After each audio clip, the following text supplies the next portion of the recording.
আজ আমি করছি মৌরি আমরসা। আমি এতে রেখেছি আম রেখেছি, হলুদ রেখেছি, লবণ রেখেছি, চিনি রেখেছি, মৌরি আর শুকনো লঙ্কা রেখেছি। এবার আমি গ্যাসটা ধরিয়ে যে কড়াই বসিয়ে দিয়েছি, মৌরি আর শুকনো লঙ্কাটা ভেজে খালি খোলাতে আমি লঙ্কাটা ভেজে নিলাম। লঙ্কাটা তুলে নেবো, এবার মৌরিটা দেবো।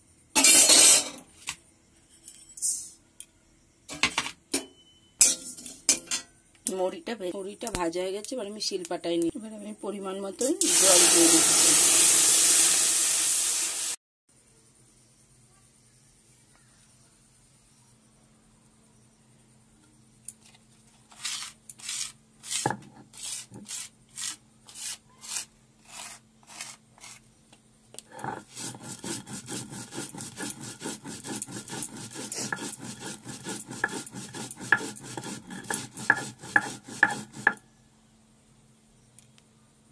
জলটা ফুটে গেছে, এবার আমি চিনিটা দিয়ে দিচ্ছি।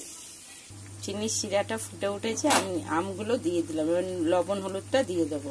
চিনির শিরা দিয়ে সুন্দর করে আমগুলো ফোটানো হয়ে গেছে, আমটা সেদ্ধ হয়ে গেছে। এদিকে আমি মশলা শিলপাটাতে মশলাটা করে রেখেছি, আমি নামিয়ে মশলাটা দেব। এবার আমি মশলাটা দিয়ে দিচ্ছি।